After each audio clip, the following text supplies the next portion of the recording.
Баршаңызға сәлем достар. Бүгінгі шығарылымда әйелі көзіне шөп салмау үшін еркек не істеу керек?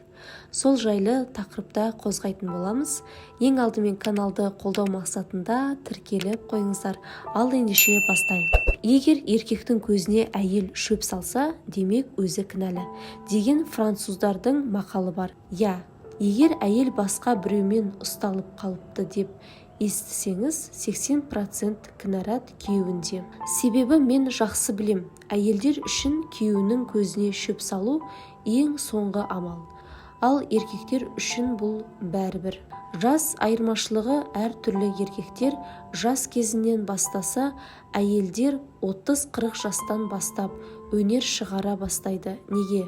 Даудың басы, Дайрабайдың көк сиыры демекші. Мақсаттың қызының оқиғасын алайық. Оның экс-күйеуі және жаңа күйеуін салыстырып көріңіздерші. Бұрынғы сезім, дәл қара, плюс алкоголизм. Ал жаңа шымыр денелі жас жігіттей спорт залдан шықпайтын, өз-өзіне 100% сенімді. Сенімділік оған арақты қоссаңыз, бұл еркектер үшін біткен деген сөз. Салдары 70-80% импотенция. Ал импотенция психиканың бұзылуына әкеліп соғады. Ашушаң еркек басқа біреулерге тиіскіш келеді. Өшін әдетте әйелдерінен алып жатады. Осыдан келіп 20-30 жыл бірге тұрып, нағыз қартайған шақта ажырасып жатады. Ажыраспай осыған көндігіп жүре беретіндер де бар. Ал олардың айызы не? Жылдап жыныстық қатынас болмайды. Сондықтан ондай еркектің әйелін тірі жесір деп шартты түрде алуға болады. Әйелдер қанша жерден шыдамды десек те, 1 жылы, 2 жыл, 3 жыл, тіпті кейде одан да көп шыдау мүмкін.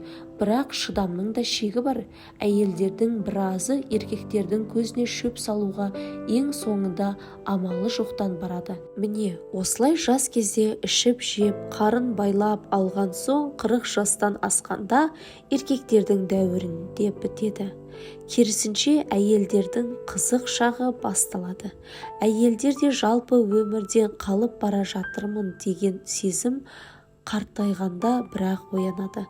Жас кезінде шыдап, ал енді нағыз еркекке керек кезде бунт шығарады. Әйелдің шыдамы шындығында өте мықты. Тіпті күйеуі басқа біреумен жүргенін білсе де, кек қайтарайын деген ой болмайды ғой.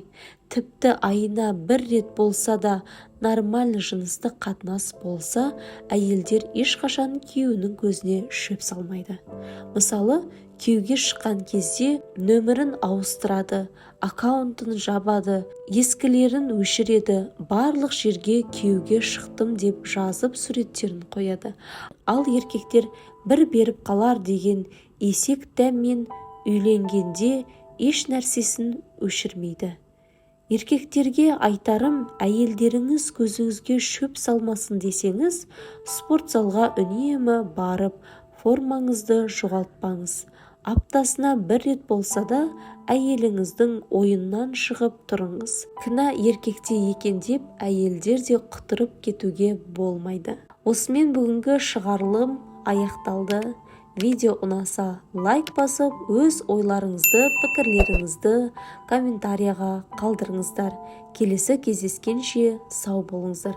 Айтпақшыдай, каналды қолдау мақсатында тіркеліп, әр апта сайын жаңа видеоларды жіберіп алмау үшін қоңыраушаны басыңыз.